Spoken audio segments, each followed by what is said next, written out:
1914।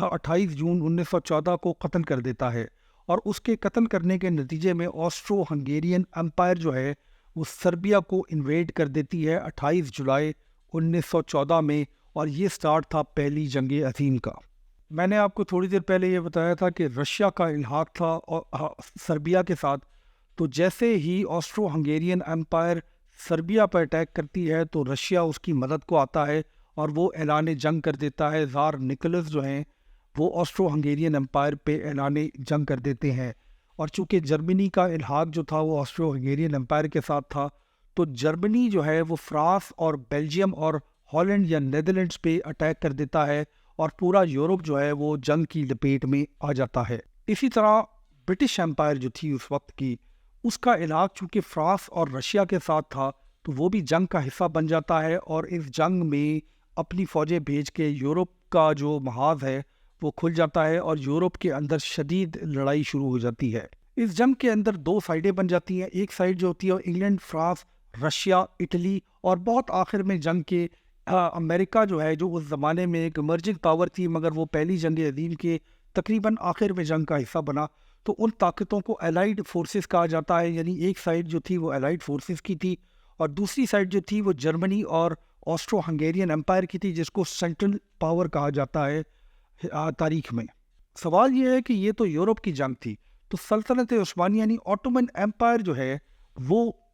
اس کا حصہ کیسے بن گئی؟ تو اس کو سمجھنے کے لیے ہمیں تھوڑی سی آٹومن امپائر کی ہسٹری سمجھنی پڑے گی۔ سلطان محمد دا ففتھ یعنی سلطان محمد جو 5ویں سلطان محمد تھے، وہ ایک کافی کمزور سلطان تھے، اور آٹومن امپائر کو اس زمانے میں سک مین آف یورپ کہا جاتا تھا۔ یہ ویسے فکرہ بہت مشہور ہے اور شاید آپ لوگوں نے بھی سنا ہوا ہے۔ اور اس زمانے میں سلطان محمد جو تھے وہ ایک طرح کے فگر ہیڈ تھے، یعنی خاص طاقت ان کے پاس نہیں تھی، اور آٹومن امپائر کے اندر ایک طرح کا ایک الائنس تھا جس کو ینگ ٹرکس کہا جاتا ہے۔ یہ جو ینگ ٹرکس تھے یہ اصل میں امور حکومت چلا رہے تھے۔ یہ جو ینگ ٹرکس تھے یہ لبرل تھنکنگ لوگ تھے، فارورڈ تھنکنگ لوگ تھے، اور ان کا خیال تھا کہ یورپ کے ساتھ ساتھ آٹومن امپائر کو الحاق رکھنا چاہیے، اور آٹومن امپائر کے اندر بھی یورپ کی طرح کی ترقی ہونی چاہیے۔ اچھا، اس سے پہلے جو بوسنیا کا علاقہ ہے اور اس سے پہلے جو البانیا کا علاقہ ہے، یہ آٹومن امپائر جو ہے وہ پہلے ہی یورپین طاقتوں سے ہار چکا تھا، یعنی 1914 سے یہ پہلے کی بات ہے۔ یعنی 1908 میں بوسنیا کا علاقہ یا بوسنیا جو ہے وہ آٹومن امپائر سے الگ ہو گیا، اور البانیا جو ہے وہ 1912 میں جو ہے وہ آٹومن امپائر سے الگ ہو گیا اور وہ یورپین پاورز کے پاس چلا گیا۔ اچھا، میں آپ کو ایک انٹرسٹنگ بات بتاتا ہوں کہ 1914 کے اندر دنیا کے بیشتر مسلمان جو ہیں وہ آٹومن امپائر کے اندر رہا کرتے تھے، یعنی سلطنت عثمانیہ کا حصہ تھے۔ سلطنت عثمانیہ جو ہے وہ ایسٹرن یورپ یعنی بوسنیا وغیرہ سے شروع ہو کے مڈل ایسٹ عراق تک جاتی تھی، اور سلطنت عثمانیہ کے اندر بیشتر مسلمان جو ڈفرینٹ ایتھنیسٹیز کے تھے، مختلف علاقوں میں رہنے والے تھے، مختلف زبانیں بولتے تھے، وہ سلطنت عثمانیہ کی امبریلا کے نیچے رہتے تھے۔ اس کے بعد جو سب سے بڑی مسلمانوں کی آبادی تھی سلطنت عثمانیہ یعنی آٹومن امپائر کے بعد، وہ انڈیا میں تھی، اور انڈیا میں اس زمانے میں ظاہر ہے کہ برٹش سامراج کی حکومت تھی، اور اس کے بعد ڈچ حکومت تھی یعنی ہالینڈ کی حکومت تھی انڈونیشیا کے اوپر، جو تیسری بڑی آبادی تھی مسلمانوں کی۔ تو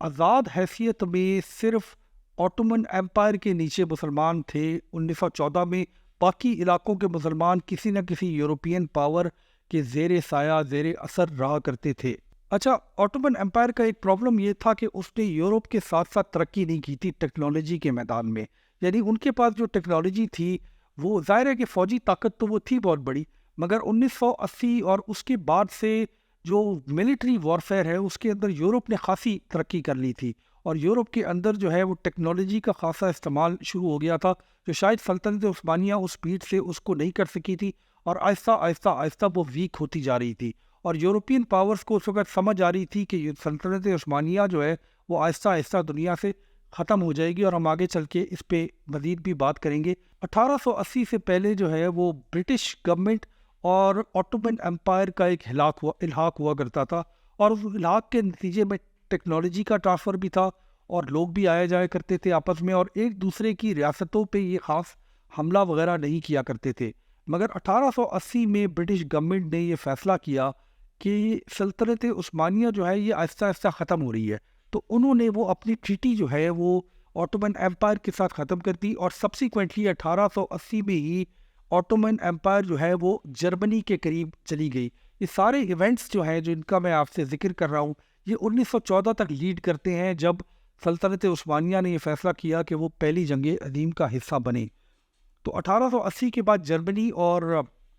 سلطنت عثمانیہ کہاں سے قریب آ گئے، اور اسلامک سٹڈیز جس کو آج آپ کہتے ہیں، اس کی شروعات ایکچولی جرمنی سے ہوئی، جس زمانے میں جرمنی میں بہت ساری یونیورسٹیز ہوا کرتی تھی، تو اسلام کے اوپر ماڈرن ریسرچ جو ہے وہ جرمنی کی یونیورسٹی سے شروع ہوئی، اور اس کو اورینٹلزم کہا جاتا ہے۔ یعنی اگر آپ آج سے 100 سال پہلے کے ان ریسرچرز کے بارے میں پڑھیں جنہوں نے اسلام کے اوپر ریسرچ کی، جو کہ مسلم نہیں تھے، تو ان کو اورینٹلسٹ کہا جاتا ہے، یعنی وہ لوگ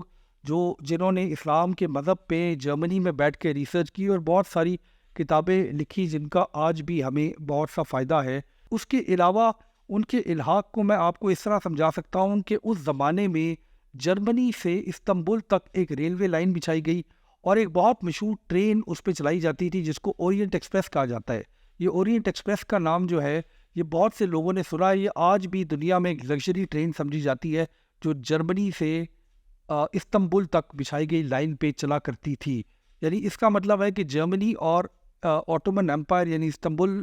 کے اندر جو لوگ رہتے تھے ان کے درمیان خاصی قربت تھی، اور وہ ایک دوسرے کے خاصے قریب تھے۔ تو میں اپنی آج کی تاریخ کو اس جگہ پہ ختم کروں گا کہ جرمنی کی جنگ میں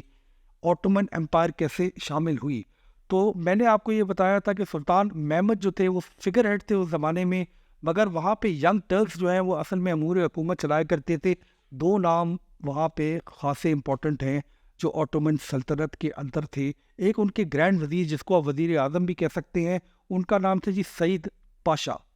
اور سعید پاشا کے ساتھ جو منسٹری آف وار تھی یعنی جنگ کے جو منسٹر تھے ان کا نام تھا جی انور پاشا۔ یہ دو شخص ایسے ہیں جنہوں نے سلطان محمد کی بیک پہ جا کے اگست 1914 میں ایک معاہدہ کیا جرمنی کے ساتھ، جس کا جو ہے وہ سلطان کو نہیں پتہ تھا، اور اس معاہدے کی روح سے آٹومن ایمپائر جو ہے وہ جنگ کا حصہ بنی، اور آخر میں انہوں نے سلطان محمد کو کنونس کر لیا کہ ہمیں بھی اس جنگ کا حصہ بننا چاہیے۔ ایک تاریخ میں آپ کو بتاتا چلوں، یہ تاریخ سننے والے مسلمانوں کے لیے بہت زیادہ ضروری ہے۔ نومبر 1914 میں آخری دفعہ تاریخ کے اندر ایک مسلم خلیفہ نے جہاد کا اعلان کیا، وہ سلطان تھے، سلطان محمد۔ انہوں نے آخری دفعہ کال ٹو جہاد دی تمام دنیا کے رہنے والے مسلمانوں میں، چونکہ اس کے بعد خلافت ختم ہو گئی مسلمان دنیا سے، تو اس کے بعد ظاہر ہے کہ مسلمان دنیا میں کبھی کسی نے پوری دنیا کے مسلمانوں کو جہاد کی کال نہیں دی۔ اور تاریخ ہے جی نومبر 1914، اور اس تاریخ کو آٹومن ایمپائر سلطنت عثمانیہ نے یورپ کی جنگ کا حصہ بننے کا فیصلہ کیا، اور یہ شاید ان کے خاتمے کا پہلا قدم تھا۔ اس کے بعد کیا ہوا یہ سنیے گا اگلی ویڈیو میں۔ بہت شکریہ۔